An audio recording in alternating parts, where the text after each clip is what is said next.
When my daughter-in-law threw a glass of wine in my face, I didn't just see betrayal. I saw the end of the illusion of family harmony. She saw the house as her trophy, but I, betrayed by my son and his wife, sold it in weeks. I took everything and never looked back. Before we continue, please subscribe to William's Revenge Stories and write in the comments what time it is where you are right now. And now, more than ever, we must stay united. I nodded, feeling a strange peace. We had survived this. Let's go inside, I suggested. Richard must be waiting for dinner. We walked hand in hand toward the house, our house.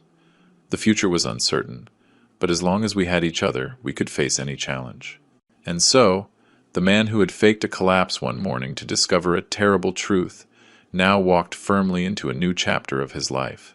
A chapter where a son's betrayal would hurt like an open wound, but where the certainty of having acted with dignity and justice would also shine. Because in the end, the only thing that really matters is being able to look in the mirror and recognize a person who defended what was right, who protected those he loved, and who never gave in to injustice, even when it came from his own blood. And that, more than any fortune or property, is the true legacy I hope to leave in this world. I adjusted my tie and the reflection of the car window before walking to the front door, checking that the knot was centered. The leather folder with documents felt heavy under my arm, and the velvet jewelry box pressed against my chest through my jacket pocket. Everything had to be perfect for this moment. I had rehearsed my speech on the drive from my house, imagining Daniel's face when I announced what I had decided. He looked thinner than last month, his shoulders slumped. "Thanks for coming." "Of course I came." I set the folder on the side table, keeping the jewelry box in my pocket for now. "This is important." We sat down. Valerie poured wine into crystal glasses I had never bought, filling hers almost to the brim. Daniel's hands fidgeted with his napkin, folding and refolding the corner. The first course appeared. Had she hired someone to cook? I realized, seeing the professional plating, more expenses. I waited until she finished serving. The moment felt ceremonial, significant. I retrieved the folder and placed it carefully on the table between us, smoothing the leather with my palm. Daniel, Valerie. I wanted tonight to be special. I opened the folder, revealing the property deed on top, my grandfather's signature still visible in faded blue ink at the bottom. This house has been in the family for 3 generations. My grandfather bought it in 1960, when this neighborhood was still being developed. He paid $12,000 for it. Valerie leaned forward, her eyes fixed on the papers. He passed it to my parents, who lived here for 40 years. They passed it to me. And now, I paused, wanting the words to have the proper weight. Now I am ready to pass it to you, Daniel. Next week I have an appointment with the notary to make the transfer official. The house will be yours. Finally, Valerie's voice cracked across the table like a whip. Do you know how long we've been waiting? 3 years, Arthur. 3 years of our lives in limbo. I blinked, confused. Waiting? Valerie, I don't understand. I'm giving you the house to live in, to build your family. Live in it? She laughed, a sharp, shrill sound. We don't want to live here. We want what's ours. I have buyers lined up, $2.1 million. We could finally start our real life. Move to a better neighborhood. But you keep dragging your feet with your sentimental garbage about family traditions. The room tilted slightly. Buyers? You want to sell it? Of course we want to sell it. That's the whole point. She was standing now, her chair scraping backward. What did you think? That we were going to waste our best years in this dated house, in your dated neighborhood, playing happy family? We need that money, Arthur. We've earned it by putting up with your endless delays and your control. I am not trying to control anyone. I kept my voice level, the way I had learned to in court when proceedings got heated. The house was meant to be a home, for family, for generations. We don't care about your generations. Her hand slammed the table, making the crystal vibrate. I already found buyers who will pay $2.1 million. That's our ticket out. Our chance to build something real. But you pathetic, manipulative old man, you think you can hold us hostage with your money? Daniel was staring at his plate. His knuckles had turned white around the napkin. Daniel? I turned to my son, searching his face for some recognition. You knew about this? About selling? He opened his mouth. Nothing came out. His eyes stayed fixed downward. Of course he knew. Valerie grabbed her wine glass. He's my husband. But he's too weak to stand up to you. Too afraid to disappoint Daddy. Well, I'm not afraid. This is our house. We've earned it. The wine hit my face, cold and sharp, the red liquid splashing my vision. It soaked my white shirt. It dripped from my chin onto the papers I had laid out so carefully on the table. The documents darkened at the edges, blooming with red stains. Pathetic old man, Valerie hissed. You think you can control us with your money? This is our house. We've earned it. I stood up slowly. Wine dripped from my collar, pooling on my shirt. My hands moved deliberately. I set down my napkin. I gathered the wine-stained documents and put them back in the folder. The velvet jewelry box remained in my pocket, undelivered. Daniel had not moved, had not spoken, had not looked at me once. I walked to the door. Behind me, Valerie's voice rose again. See? I told you your father never respected us. I told you he would never let us go. The front door clicked shut behind me. I walked to my car. Every step measured. My hand trembled when I reached for the door handle. The first crack in my control. I gripped it tighter until the shaking stopped. Inside the car, I adjusted the rearview mirror. The wine-stained collar of my shirt reflected back at me, dark and damning. I sat in that driveway for several minutes before starting the engine. The drive to my apartment in the city usually took 15 minutes. That night I missed my exit, trapped in some blank space between thinking and not thinking. A horn blared behind me when I corrected too slowly. My knuckles ached from gripping the steering wheel. At every red light, I looked at the wine stain spreading across my chest. Dark and sticky. My condo building rose against the night sky, modest compared to the Spanish villa. I had moved here 3 years ago after I retired, wanting something simple, manageable, 2 bedrooms, a balcony overlooking the ocean. Rental furniture I had never bothered to replace. The key stuck in the lock like it always did, and I had to jiggle it twice before the door opened. I didn't turn on the lights right away. I just stood in the entryway, listening to the silence. After a moment, I walked to the bathroom and flipped the switch. The mirror showed me clearly. A 64-year-old man with graying hair, wine splattered across his white shirt like evidence at a crime scene. I touched the stain, felt where it had dried stiff against the fabric.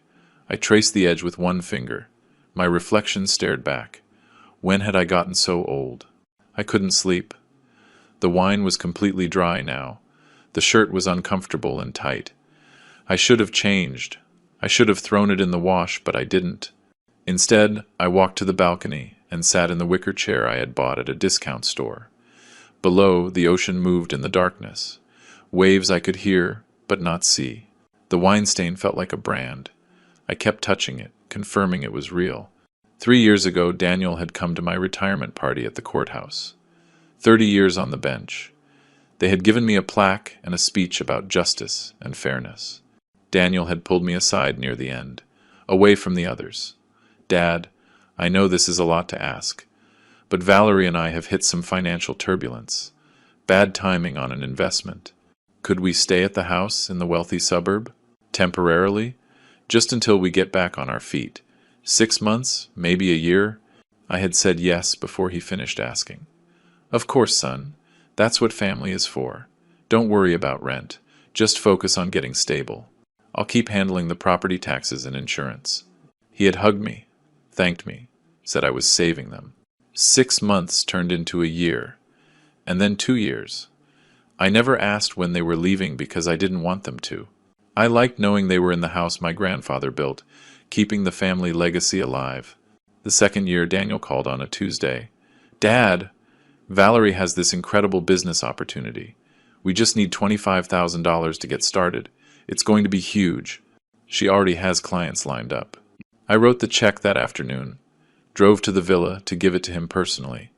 He had seemed nervous, shuffling his feet in the entryway. Valerie had stayed in the back room. She yelled a thank you I barely heard. That was 2 years ago. The business never materialized. The money was never mentioned again. When I asked about it once, casually, Daniel had changed the subject to the weather. I raised my hand and touched the wine stain again. Still there. For the big family dinner last year, I asked if I should bring anything. Valerie's voice on the phone had been practical, almost kind. "Arthur, you don't need to come for dinner this year. We're inviting some of our friends. Younger crowd, you know. You'd probably be bored. Maybe Christmas." We didn't celebrate Christmas. The sky began to pale, the blackness turning to gray. I went inside and retrieved the wine-stained documents from where I had left them on the entry table.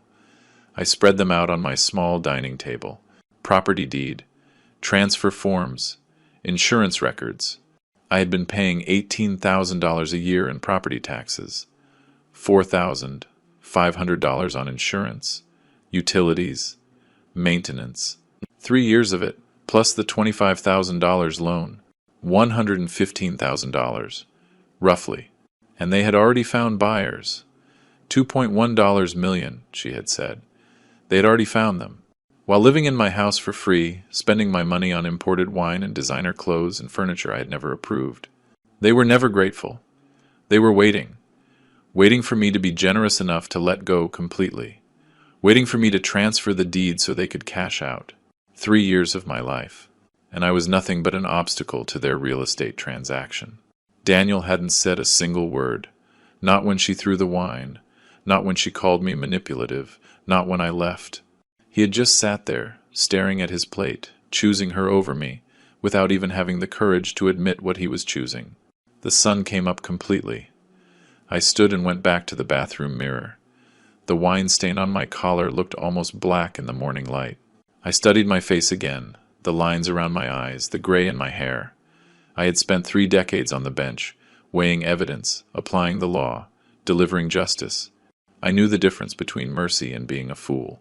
I had extended mercy. They saw weakness. I touched the wine stain one last time.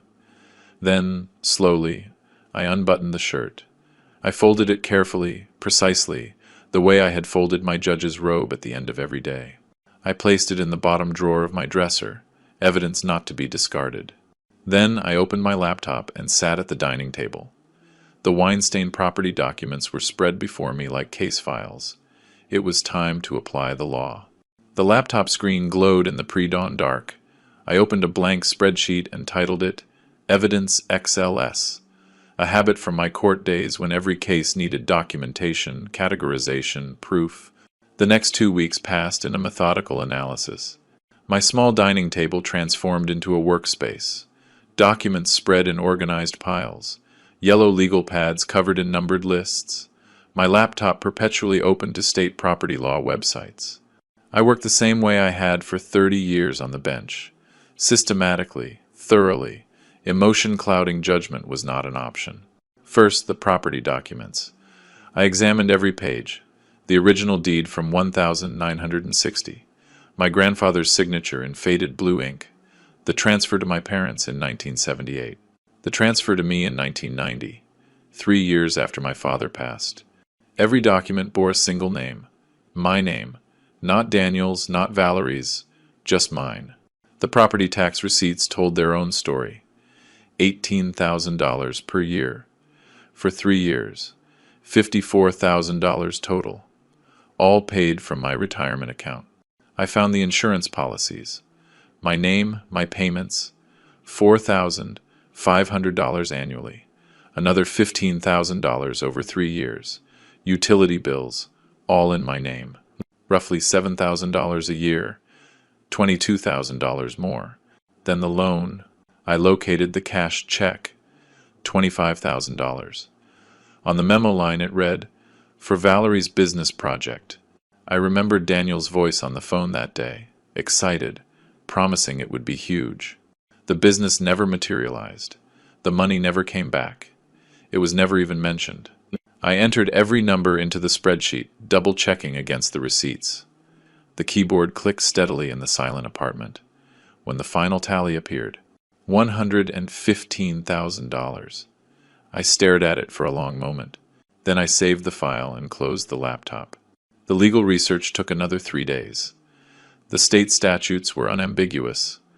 The owner of a property could terminate occupancy with 30 days written notice when no lease agreement existed.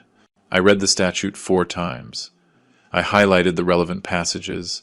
I copied them into a document labeled Legal Framework. What kind of contract do you have with family? None. Why do you trust them? Because you think blood means something. By the second week, I had my strategy. I took out a fresh yellow legal pad, the same kind I'd used for 30 years in my chambers, and wrote at the top 5-step plan. Step 1. Retain real estate attorney for accelerated legal sale. Step 2. Remove all personal property and family heirlooms prior to notice. Step 3. Secure a buyer willing to accept a standard closing window. Step 4. Serve legal 30-day notice to occupants. Step 5. Complete transaction and cut all contact permanently. I photographed the page with my phone. Then I circled Step 1. Underneath it, I wrote, Mark Webb? Mark had handled real estate cases in my courtroom years ago. Sharp, efficient, no tolerance for emotional complications. The hardest decision came on day 12. I opened my desk drawer and pulled out my current will. A single page. Simple language. Daniel, sole beneficiary. Retirement fund 340 Investment portfolio 280. Total 620. I picked up my phone and found Diane Morrison's contact. My finger hovered over her name. Estate attorney. Colleague. For 2 decades. Someone who knew my history. I pressed the button. Diane, it's Arthur. I need to revoke my current will and draft a new one. Complete removal of the primary beneficiary. Her pause lengthened. Arthur, that's... Are you sure? Daniel is your only son. Maybe you should wait until... I'm sure. Can you fit me in this week? Friday afternoon? I'll be there. After I hung up, I sat still for several minutes. This wasn't anger. Anger fades. This was the correction of an error. The same process I had applied countless times from the bench when reviewing cases built on false premises.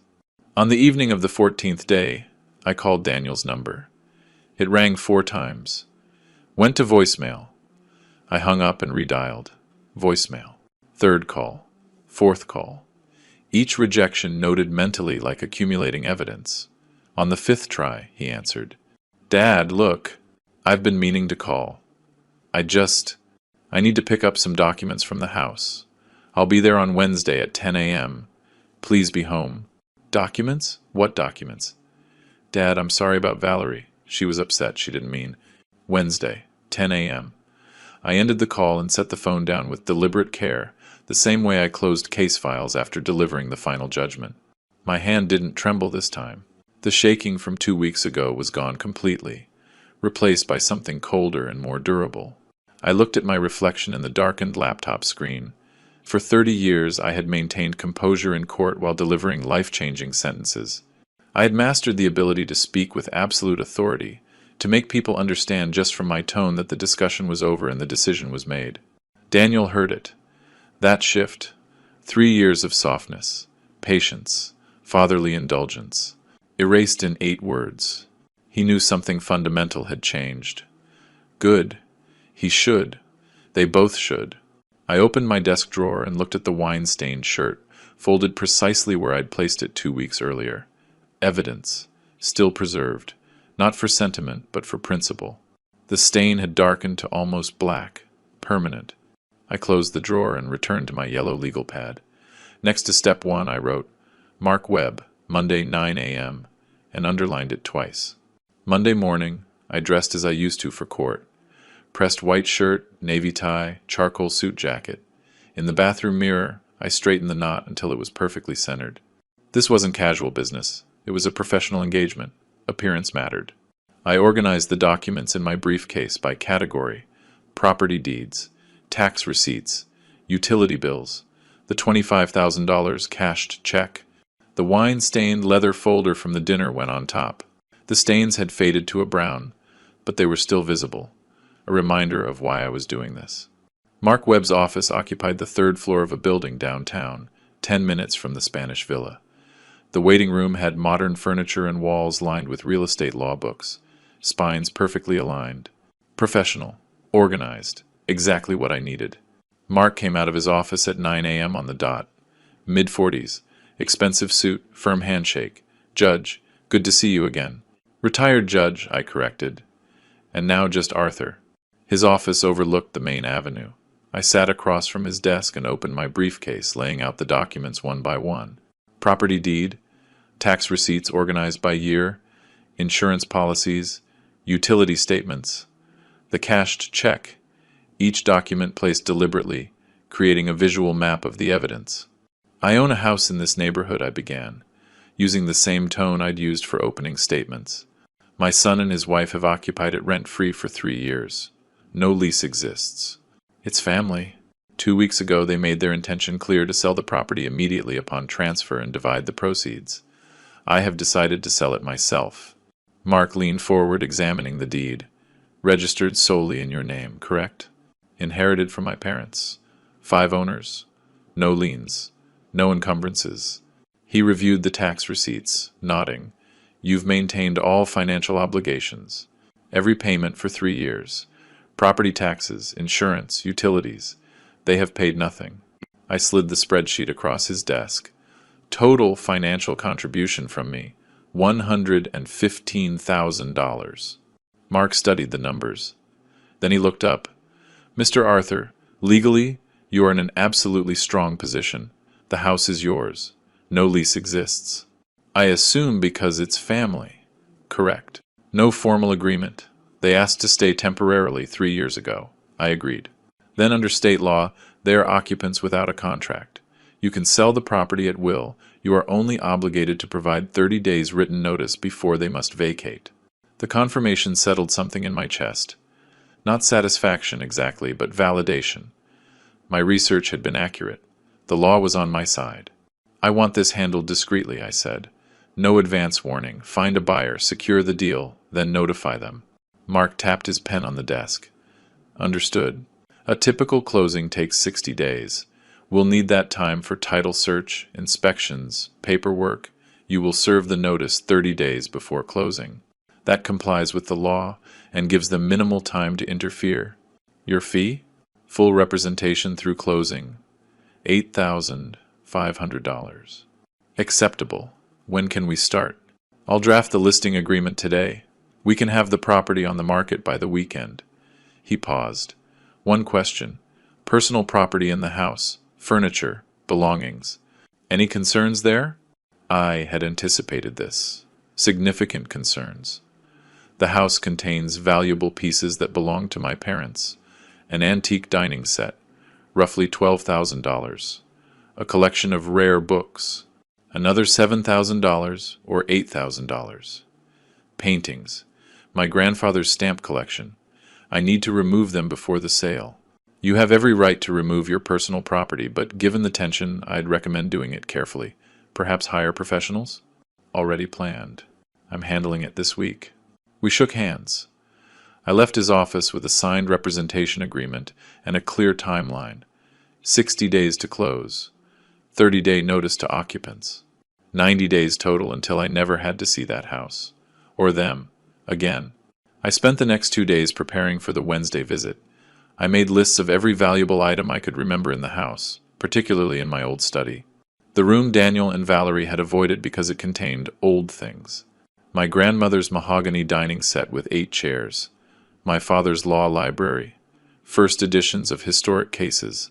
Paintings I had inherited. That study held $30,000 in family heirlooms they had ignored for 3 years. Wednesday morning arrived. I drove to the house carrying a camera, a tape measure, and my yellow legal pad. The driveway looked the same, but I felt different pulling into it. No nervousness. No anticipation. Just cold purpose. Daniel opened the door before I knocked. He had dark circles under his eyes. His face was drawn. Dad, thanks for coming. Listen. About last week, Valerie she gets emotional about money, but she didn't mean. Not now, Daniel. I'm here on business. Business? What business? Dad, can we just talk? I walked past him. Where's the key to the study? The study? It's unlocked, but why? I walked down the hall without answering. Valerie's absence registered immediately. She was home. I could feel it, but she was staying in the bedroom. Demonstrative contempt. She couldn't even be bothered to face me. The study looked exactly as I had left it 3 years ago. Mahogany furniture gleaming, books lining 2 walls. Paintings hung precisely where my father had placed them. I put my camera on the desk, and I began to systematically photograph every piece, multiple angles, close-ups of maker's marks, measurements recorded on my legal pad. Daniel appeared in the doorway. "What are you doing?" I didn't look up. "Inventory of personal assets. These items belong to me. I have every right to document my own possessions." "But why now? What's going on?" "I'm clarifying ownership. I photographed the dining set, counting chairs, noting the carved legs. These pieces were never part of the house. They are my personal property." He shifted, hands in his pockets. "You're not going to take all this stuff, are you? This stuff has always been here. It's part of the house." I stopped photographing, and I turned to face him. I made eye contact. I held it until he looked away. "Daniel, these pieces belong to my parents. My grandmother's dining set, my father's book collection. They were never part of the house's structure. They are mine. I will be removing them when the time comes." "When the time comes? What does that mean?" "Dad, you're scaring me." "Ian." I went back to photographing. He stood in the doorway for another 5 minutes. Then he disappeared. I heard murmured voices from the bedroom, him reporting to Valerie, probably. I didn't care. The inventory took 90 minutes. Every piece documented, measured, catalogued. When I finished, I walked to the front door. Daniel materialized from the kitchen. "Dad." I nodded once. Acknowledgement, not warmth, and I left. In my car, I pulled out my phone and searched. Antique appraiser, local area.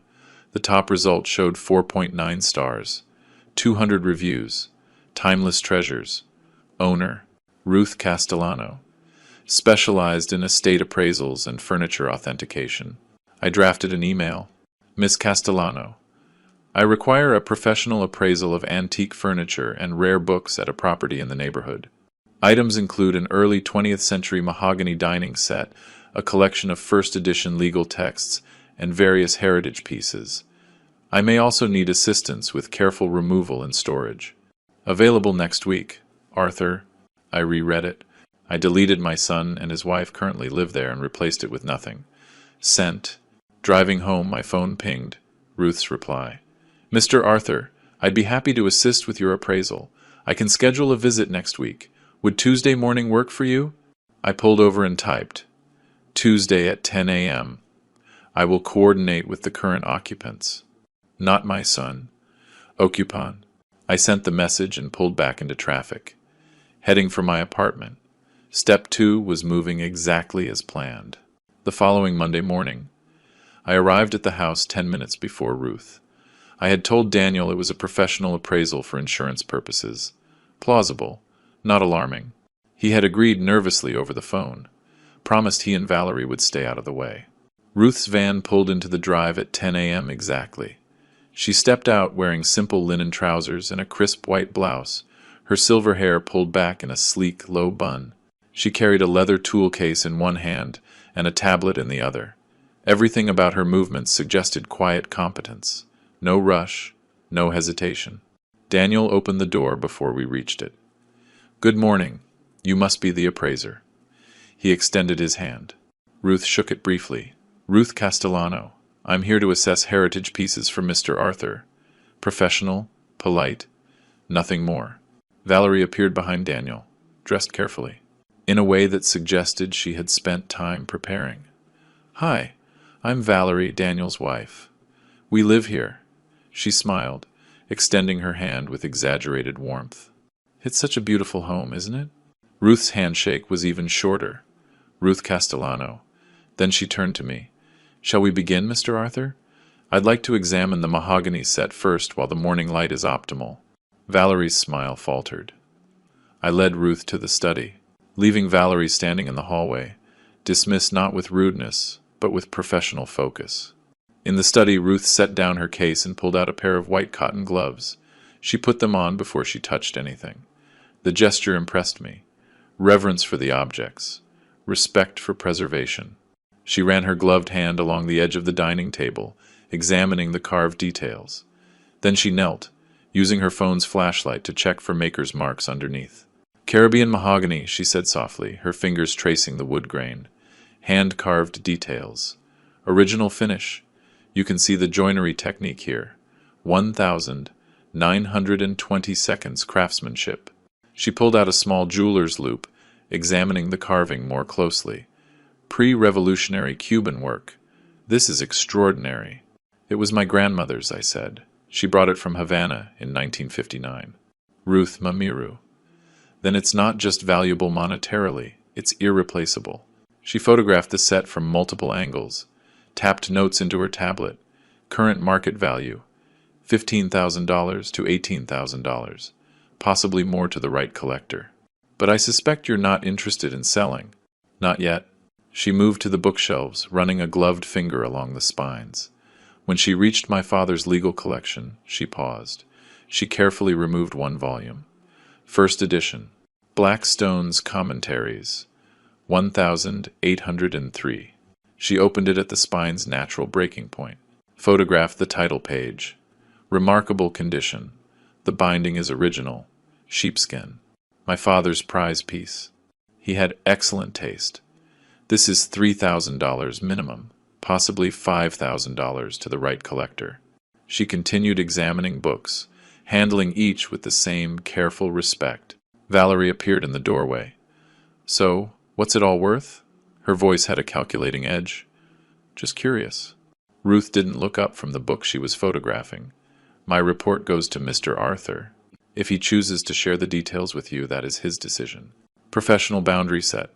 Valerie's mouth tightened. She disappeared again. For the next 2 hours, Ruth worked methodically. She examined paintings, measured furniture, photographed my grandfather's stamp collection. Every item documented with photos, measurements, condition notes. At one point, I found myself alone with her in the study. Daniel had retreated somewhere. Valerie had stopped hovering. Ruth paused. She looked at me directly. Mr. Arthur, may I ask something? Her voice was soft but curious.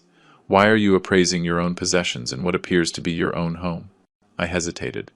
Something in her directness, her lack of judgment, made me answer honestly. Because this is no longer my home. I'm taking what belongs to me before I leave. Permanently. She held my gaze for 3 seconds. Then she nodded once. I understand. You do? Yes, I do. No prying questions. No demand for explanation. Just acceptance. Ruth returned to her tablet. Made a few more notes.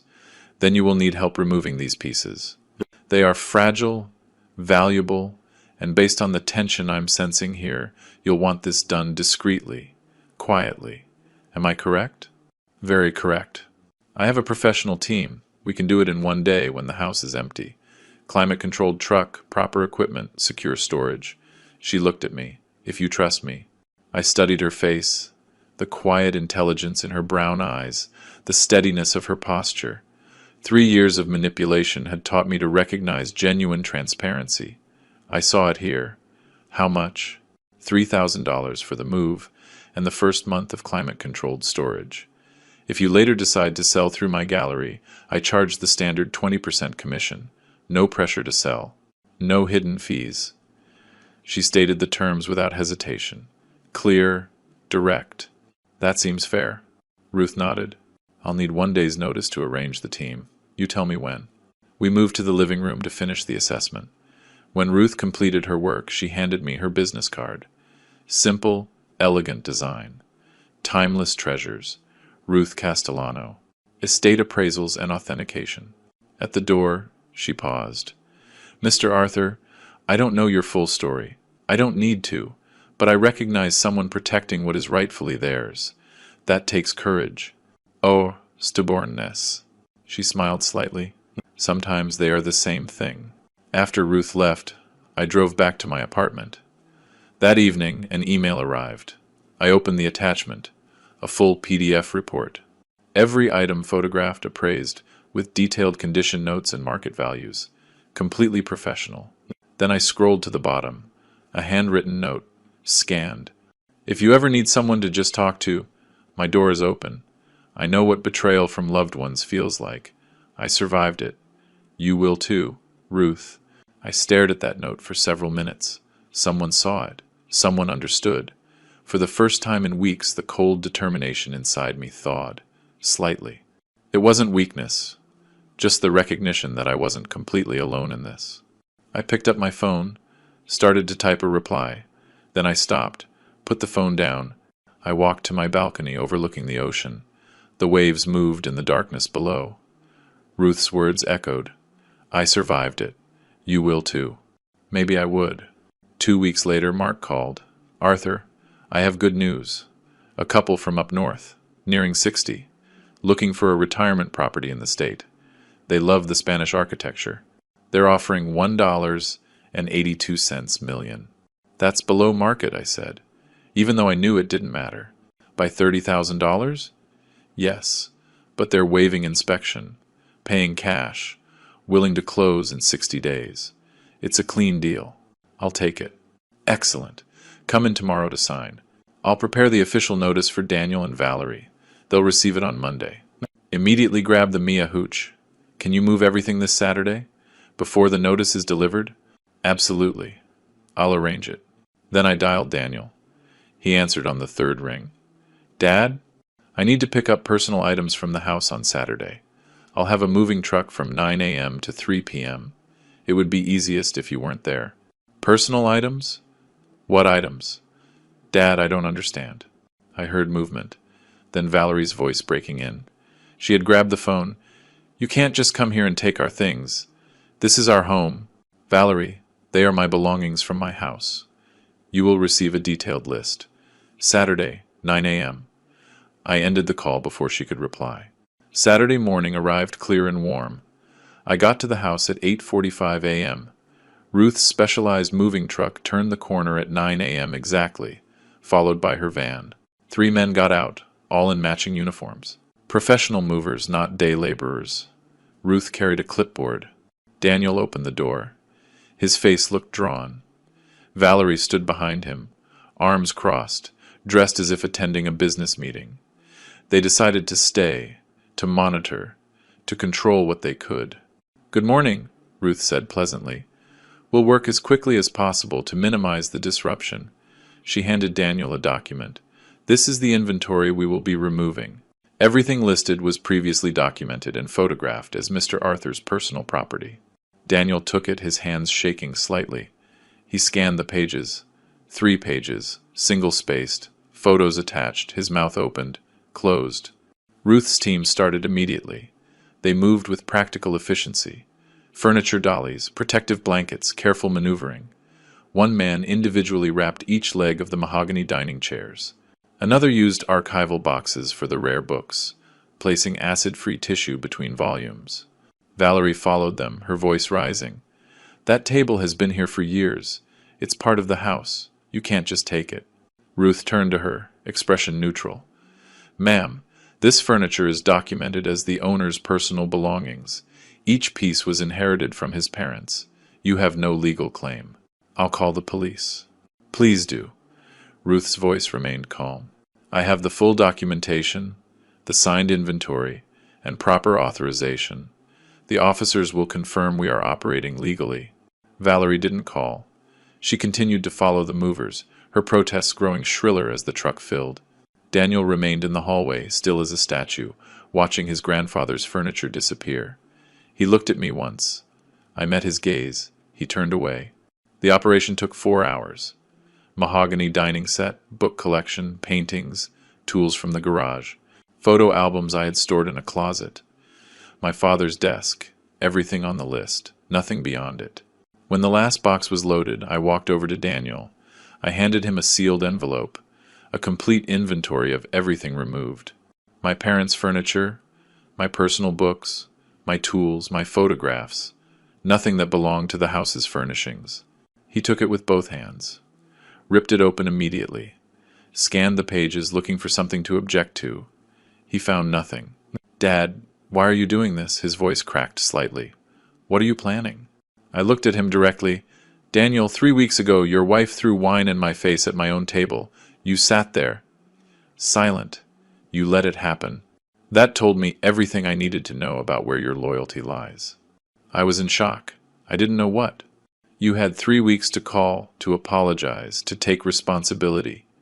You did nothing. That is also an answer. I turned toward my car. Behind me, Valerie's voice rose to a shriek. We'll sue him! Our lawyer will destroy him! He can't do this to us! I didn't turn back. I didn't acknowledge her. I got in my car and followed Ruth's truck out of the driveway. We drove to her storage facility. The team unloaded everything into a climate-controlled unit. When they finished, Ruth locked it and handed me the key. Ben, she said quietly, let me buy you a coffee. You need to sit down. We drove to a small cafe, found a table on the terrace overlooking the bay. Ruth ordered for both of us. She seemed to sense I couldn't make even small decisions right then. When the coffee came, she reached across the table and covered my hand with hers. You handled that with remarkable composure, but I saw your face when Daniel just stood there, not defending you. Again, I looked at our joined hands. He's my only son, and I just waged a battle against him. No. Her grip tightened slightly. You fought for yourself against people who were using you. There's a distinction. A son protects his father when someone attacks him. Daniel hasn't been your son in a long time. The words hurt because they were true. I felt something crack in my chest, not breaking, but opening. It doesn't make it hurt less. Of course not. You're allowed to grieve what you lost. But you're also allowed to survive, to protect yourself, to move on. I looked at her face. Why are you helping me? You barely know me. I know enough. I know what it looks like when someone refuses to be a victim. She paused, her thumb moving slightly against my hand. I spent 10 years rebuilding after my husband tried to destroy me in our divorce. I recognize that strength, and I recognize when someone deserves to not be alone in their fight. We sat in silence for a moment, her hand warm and steady on mine. For the first time since my wife died 5 years ago, found a table on the terrace overlooking the bay. Ruth ordered for both of us. She seemed to sense I couldn't make even small decisions right then. When the coffee came, she reached across the table and covered my hand with hers. You handled that with remarkable composure, but I saw your face when Daniel just stood there, not defending you. Again, I looked at our joined hands. He's my only son, and I just waged a battle against him. No. Her grip tightened slightly. Daniel will receive it tomorrow morning. Let me know if there are problems. I typed back. He won't. Tomorrow, Daniel would find out the house was sold, that he had 30 days to leave. Tomorrow, the final phase would begin. But tonight, I had Ruth's warmth still lingering on my hand, and that made all of it bearable. Monday morning, May 19th. I was making a latte when my phone rang. Mark, it's delivered, he said. Courier confirmed signature at 10:03 a.m. Daniel signed for it. J.M., why are you helping me? You barely know me. I know enough. I know what it looks like when someone refuses to be a victim. She paused, her thumb moving slightly against my hand. I spent 10 years rebuilding after my husband tried to destroy me in our divorce. I recognize that strength, and I recognize when someone deserves to not be alone in their fight. We sat in silence for a moment, her hand warm and steady on mine. For the first time since my wife died 5 years ago. 3 more calls from Valerie in the next 10 minutes. Each one declined before it completed the first ring. Then Daniel tried. I let it ring. Once, twice, 3 times. On the 5th ring, I answered. Daniel. Dad. His voice was cracked with panic. What have you done? You can't sell the house. We live here. This is our home. Our whole life is here. Almost nice. Daniel, this is my house. It has always been my house. I had every legal right to sell it at any time. Itadza. Thank you. Call me if there are problems. There would be problems. But now they were the legal kind, the kind I understood completely. The call came 40 minutes later. Valerie first. Naturally, my phone flashed her name. I let it ring once, then declined. Immediate callback. Declined. Then a text. All caps. You won't get away with this. We will sue you. This is our house. I watched the message turn to read but did not reply. Or 3 weeks ago when your wife threw wine in my face at my own dinner because I wasn't transferring the deed fast enough. Silence. Then a fumbling sound. The phone changing hands. You are a pathetic, cruel old man. Valerie's voice raw with rage. We wasted years of our lives in this house. Years, taking care of it, living in your shadow. You owe us. You owe us this house. I smiled, though she couldn't see me. Taking care of it. Valerie, I paid every bill, property taxes. You have received the proper 30-day notice. That is more than sufficient under state law. But where will we go? He was breathing hard, the words tumbling out. We have nowhere to go, no plan. How can you do this to us? That should have been your question 3 years ago when you decided to live in my house rent-free. Or a year ago when you borrowed $25,000 and never mentioned repayment. $18,000 a year. Insurance. $4,500 a year. Utilities. Roughly $7,000 a year. For 3 years, that adds up to over $115,000. You paid exactly zero, so no. I don't owe you anything. You have 30 days. I suggest you use them productively. I ended the call. I opened my contacts. Found Daniel's name. Press block this caller. Then I did the same for Valerie. 2 taps. Years of manipulation over. I placed the phone face down on my kitchen counter and went back to my coffee. Translation. Someone willing to file frivolous lawsuits for a retainer. Kessler charged $5,000 up front. They paid it, adding to their growing financial crisis. Mark called me Thursday night. They filed an emergency injunction, claiming verbal contract, detrimental reliance. It's weak, but there's a hearing scheduled for June 9th. Will it delay the closing? Potentially. If the judge grants a temporary stay pending the full hearing, our buyers are nervous. We'll handle it, I said. I know how to prepare for court. That same week I saw Ruth almost daily. Coffee on Tuesday at a cafe overlooking the marina. Wednesday lunch at a small bistro. Thursday we walked through the botanical gardens, talking about everything except the house sale, her years rebuilding after the divorce, my judicial career, books we had read, places we wanted to see. Friday night, after she closed her shop, we met at a waterfront restaurant. We sat on the terrace as the sun began its descent into the bay, painting the water in shades of amber and rose. Ruth reached across the table, covered my hand with hers. The gesture was deliberate, gentle. I turned my palm up, receiving her touch. Arthur, I don't know what comes next for you, she said softly. The sale? What happens after? Where life takes you? But I want you to know something. You're not alone. Not anymore. A lump formed in my throat. Ruth, I mean it. Whatever you need. Someone to talk to. Someone to just sit with. Someone who understands what betrayal feels like. I'm here. I'll be here. I squeezed her hand, unable to speak for a moment. When I found my voice, it came out rough. I know, and it means more than I can say. We sat in silence as the sun touched the horizon, her hand warm and steady in mine. For the first time since my wife died 5 years ago, I felt connected to another person. Not just alliance. Not just gratitude. Something deeper. Something that felt like the possibility of a future I had stopped imagining. Ruth's phone vibrated. She glanced at it, reluctant. I have to go. Early appointment tomorrow. But neither of us moved right away. Finally we stood. There was a moment, brief, charged, where a kiss might have happened. But it didn't. Too soon. Not yet. But the possibility hung between us like a promise. I drove home feeling something I hadn't felt in months. Not the cold determination that had sustained me through the planning and execution. Something warmer. Peace. Maybe. Or hope. My phone rang as I pulled into my building's garage. Mark, we have a situation, he said. They've filed that injunction. Hearing scheduled for June 9th. We need to prepare our response. I put the car in park. Sat in the dark for a moment. I'll be ready. The battle wasn't over. But, looking at Ruth's last text, thank you for tonight. Sleep well. I realized I had something worth fighting for beyond just justice. I had a reason to win, and then move on. I spent the next week preparing as if I were back on the bench.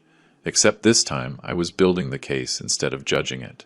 Every bank statement showing the house payments. Every email exchange with Daniel. I searched for any mention of transfer or promise of ownership. I found nothing. Only language about staying temporarily and getting back on your feet. I drafted my affidavit myself, typing slowly but precisely. 30 years of reading affidavits had taught me exactly what judges needed. Facts, dates, dollar amounts, no emotion, no editorializing, just the truth, documented and verifiable. Mark notarized it in his office. "This is excellent work," he said, reviewing the evidence I had organized. 36 months of payments, the unrepaid loan, their complete lack of financial contribution. "It's overwhelming." "It's accurate," I corrected. "That's what makes it overwhelming." The buyers called Mark twice that week, nervous about the delays. He assured them the case was frivolous, that it would be dismissed quickly. I hoped he was right. June 9th arrived, warm and clear. I dressed carefully. Navy suit, white shirt, conservative tie, the uniform of professional credibility. I had worn versions of this outfit for 3 decades in courtrooms. Today felt like coming full circle. The county courthouse stood familiar and imposing. I went through security, the metal detector beeping, the ritual as familiar to me as breathing, these hallways, these courtrooms. This was my world, just from a different angle now. Mark was waiting outside 4B Judge Morales. I've appeared before her. Fair, efficient, no tolerance for nonsense. Good. We went inside. The room was small, designed for fast motions and hearings rather than trials. Valerie and Daniel were sitting at the plaintiff's table with Damien Kessler. Valerie wore black, a dress I'd never seen, hair pulled back severely, minimal makeup, the costume of a victim. Daniel wore a suit that didn't fit. His face was pale, his eyes avoided mine. Judge Morales entered. Mid-50 seconds, efficient movements, sharp eyes behind reading glasses. We stood. She sat. We sat. "Emergency motion for injunction," she said, glancing at her notes. "Mr. Kessler, you filed. You may proceed." Kessler stood, adjusted his tie. "Your Honor, my clients received a 30-day legal notice as required by state statute." Judge Morales looked at Kessler. "Proceed. Mr. Kessler, stick to the facts, please." Kessler readjusted. He continued. "My clients relied on oral promises made repeatedly by Mr. Arthur. They had every reason to believe." "Excuse me," Judge Morales held up a hand. "Do your clients have any written evidence of these alleged promises? Any email, text message, letter?" Kessler hesitated. "Well, Your Honor, family agreements are often verbal. That's not what I asked. Do you have written evidence? Yes or no?" "No." "But, thank you, Mr. Webb. Your response." Mark stood. He placed a thick binder on the podium. "Your Honor, the plaintiffs can't produce written evidence because no such promises ever existed. Meanwhile, Mr. Arthur has provided 36 months of bank statements proving he paid all property taxes, insurance, utilities, and maintenance, totaling over $115,000. The plaintiffs contributed $0. They lived rent-free for 3 years. This is not detrimental reliance. This is exploitation of generosity." Judge Morales began flipping through the evidence. Her expression grew progressively stern. "Mr. Daniel," she said, addressing him directly, "I have a few questions. Do you have any written documents, email, text, letter, where your father agreed to transfer this property to you?" Daniel stood awkwardly. "No, Your Honor. But he said verbally the house was for the family. Did you pay rent to live in this house?" "No. But it's family. So you paid the property taxes?" "No." "The insurance premiums?" "No." "The utility bills?" Daniel's voice dropped to barely audible. "No." "So you lived completely free for 3 years?" A long pause. "Yes." Judge Morales took off her glasses, set them on the bench, looked at the evidence again, looked at Kessler. "I have reviewed the motion and the response. This case is simple." Her voice carried the weight of final judgment. "Under state law, oral promises regarding real estate transfers have no legal standing without a written contract. Mr. Arthur was the owner of this property. He paid all expenses. He provided legal notice. He has the absolute right to sell it. This motion is denied. The plaintiffs are to vacate the premises by June 15th as legally notified." She lifted her gavel. "We are adjourned." The crack of wood on wood echoed in the small room. Final. Irreversible. Valerie made a sound. Choked. Disbelieving. Daniel's head dropped. Kessler tried to speak, but Judge Morales had already stood and walked out the door to her chambers. Outside, on the courthouse plaza, Valerie lost what control she had left. She lunged at me, her heels clicking rapidly on the concrete. "You destroyed us!" she screamed. "You destroyed your family! What kind of father does this?" I stood still. I let her come. I let her rage wash past me. When she finished, I spoke quietly. "No, Valerie. You destroyed the family when you threw wine in my face in my own home. I just corrected the mistake I made 3 years ago when I trusted you with my property. We gave you 3 years of our lives. I gave you $115,000, a home, and unconditional support. You gave me contempt. I'd say you got the better deal." Behind her, Daniel walked up slowly. His voice broke. "Dad, please, we have nowhere to go. No savings. What are we supposed to do?" I looked at my son, really looked at him. I saw the man who had sat silent while his wife abused me, the man who had taken everything and given nothing in return. "Daniel, you had an income for 3 years, a good income. If you hadn't spent every dollar living in a $2 million house rent-free, enjoying prestige you couldn't afford, you would have savings. You made choices, now you live with them." I turned toward the parking area. "Goodbye, Daniel." Not son, just his name. The relationship was already gone. Now the word was too. I walked to my car. Behind me, Daniel yelled something I didn't understand. I didn't turn back. I got in my car, started the engine, drove away. In the rearview mirror, Daniel stood on the courthouse steps. Valerie was screaming at him now, turning her fury on the only target she had left. I drove straight to Ruth's shop. She saw my face through the window, immediately flipped the close sign and took me upstairs to her private office. She made tea. She didn't ask questions. She just waited. "I won," I said finally. "Complete victory." The judge didn't even hesitate. "And you feel?" "I feel terrible," Ruth finished gently. "Because he's my son. And I just had to beat him in court." I nodded. I couldn't speak. She came over to me, put her arms around my shoulders. I let my head rest against her. I let the weight show. "Listen to me," she said, her voice firm against my ear. "You won a case against people who were exploiting you. A real son protects his father, defends him. Daniel chose Valerie's greed over your dignity every single time. He stopped being your son when he sat silent while she abused you. He's still my only son." "I know." Her arms tightened. "And you are allowed to grieve that. But you are also allowed to survive, to protect yourself, to move on."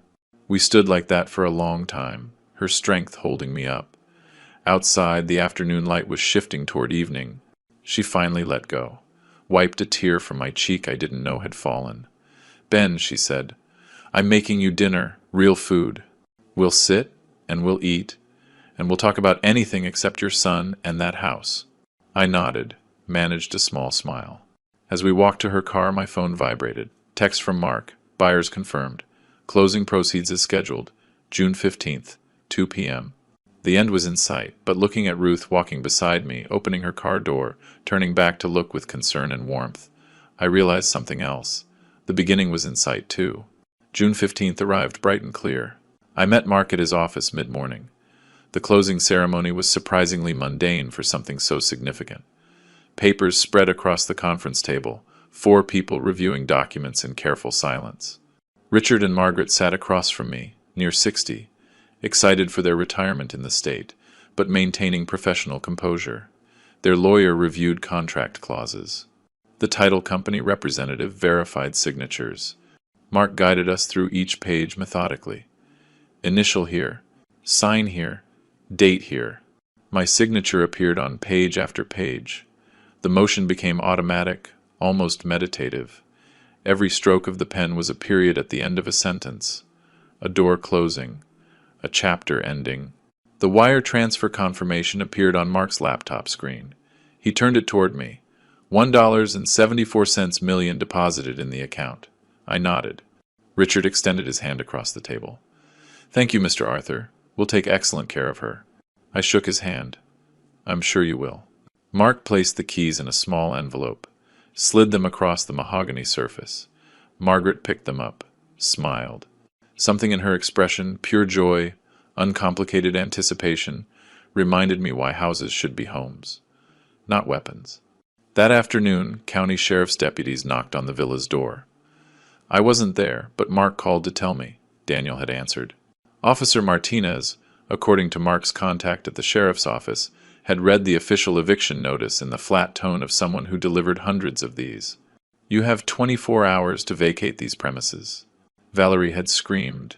The officers had waited impassively until she finished. Then they left. Standard procedure. The next morning, I drove past the house, just once, from a distance, and saw the U-Haul truck in the driveway, watched them loading boxes. I didn't stop. I didn't announce myself. I just observed from 2 blocks away. Then I drove home. They moved to a more modest neighborhood, a rental apartment, small, $1,800 a month instead of free. Mark heard through courthouse connections that their financial situation had deteriorated severely. Credit cards maxed out from the lawyer's fees. No savings. The prestigious lifestyle they had enjoyed at my expense had evaporated overnight. Over the next few days, Daniel tried to call. My phone showed number no longer in service. I had changed it the day after the closing. New number. Clean break. He tried to email. I had closed that address too. Complete separation. A week after the closing, I sat in Diane Porter's office. We had worked together 15 years. She had handled my wife's estate, various legal matters, my previous will. She knew my history. Arthur, she said, reviewing my request, I have to ask. Are you absolutely sure about this? Daniel is your only son. Sometimes family rifts heal over time. Diane. I kept my voice level. My son sat silent while his wife threw wine in my face at my own dinner. He borrowed $25,000 with promises of repayment that never materialized. He lived in my house for 3 years without contributing a single dollar. When I needed him to be a son, he was absent. Why would I reward that? She sighed, nodded. I understand. Who do you want to designate as beneficiaries? Dos recipients. The State Judicial Veterans Support Fund. $340,000 from my retirement fund. And Ruth Castellano, $280,000 from my investment account. Diane looked up, surprised. Ruth Castellano from Timeless Treasures? I've seen her at charity events. I smiled, slightly. Yes, when everyone else saw me as a resource or an obstacle, she saw me as a person. That matters. It matters a lot. Diane's expression softened. I think that's a beautiful choice. The new will took a week to draft. I reviewed it carefully. Approved every clause. I signed it in Diane's conference room with 2 paralegals as witnesses. The notary pressed her seal into the paper. The physical imprint made it real. Irreversible. Daniel was legally disinherited. The previous will formally revoked. Meanwhile, Ruth and I spent more and more time together. No longer just coffee. Dinners at quiet restaurants. Weekend walks on the beach. Visits to galleries where we discussed paintings for hours. Discovering we shared similar tastes. Preference for landscape over portrait. Color over monochrome. Honesty over pretense. She told me more about her divorce 10 years ago. Her husband's financial betrayal. The brutal legal battle. The years rebuilding her business and her trust. I shared more about my late wife. The gradual erosion of my relationship with Daniel that had started years before Valerie. My regret at not seeing it sooner. In late June, Ruth arranged for me to meet her son, David. Lunch at a bistro. He was 40, software engineer, smart and warm, protective of his mother, but not hostile. At one point, while Ruth was in the restroom, David leaned forward. I'm going to be direct. My mom went through something terrible with my father. It took her a decade to rebuild. She's been alone because she's cautious. If you're with her, treat her right. It's my intention. She deserves nothing less. He studied my face for a moment, then nodded. Good, because she talks about you constantly. I haven't seen her this alive in years. Mid-July brought an evening that felt suspended out of time. Ruth and I sat on my apartment terrace, wine glasses between us, watching the sun paint the ocean in shades of amber and rose. A comfortable silence stretched between us, the kind that only comes when words aren't necessary. Finally I spoke. I thought my life was over at 64. That after the whole thing with Daniel there was nothing left for me except to exist to go through the motions, but you showed me I was wrong. No? She turned to look at me. You showed yourself. You stood up. You fought for your dignity. I just had the privilege of watching. You were more than a spectator. Maybe. Maybe we helped each other. I stood up. I held out my hand. She took it. Stood up. We stood close. The sun setting behind us. The future uncertain, but somehow less frightening than it had been months ago. I leaned forward. She met me halfway. Our lips touched softly, tentative at first, then more certain, 3 seconds. We pulled back, looked at each other, smiled. Then we kissed again, longer, my hand cupping her face, her hand resting against my chest. Not desperate, deliberate. Two people who had earned the right to be careful with their hearts. When we finally separated, she rested her forehead against mine. I should go, she whispered. Early shipment at the shop tomorrow. Have dinner with me tomorrow night. Somewhere nice. I want to celebrate. Celebrate what? New beginnings. She kissed me one more time, quick and soft. Then she was gone. I stood alone on the terrace, watching the ocean darken, feeling something I hadn't felt in years. Not just peace, real happiness. My phone vibrated. Email notification. Subject, from Daniel. I stared at it for a long moment. Then I placed the phone face down on the table. Tomorrow. I would read it tomorrow. Tonight was for this feeling, this warmth, this possibility, this life I was building from the ashes of the old one. One morning in early August, I sat on my balcony with coffee, checking emails on my tablet. The subject line stopped me. From Daniel. Please read. I reached for my cup, opened it. The email was long, longer than any communication Daniel had sent me in years. I read standing up. Then I sat down slowly. I read it again. Then a third time. Dad, I don't know if you'll read this. I understand if you delete it, but I need to write it anyway. These past 3 months have been the hardest of my life. Not just financially, though that's been brutal, but emotionally. Valerie and I barely speak. She blames me for everything. Maybe she's right. I started therapy. The therapist asked me when I stopped standing up for myself. I couldn't remember. Maybe I never started. I let Valerie control everything. I let her treat you terribly.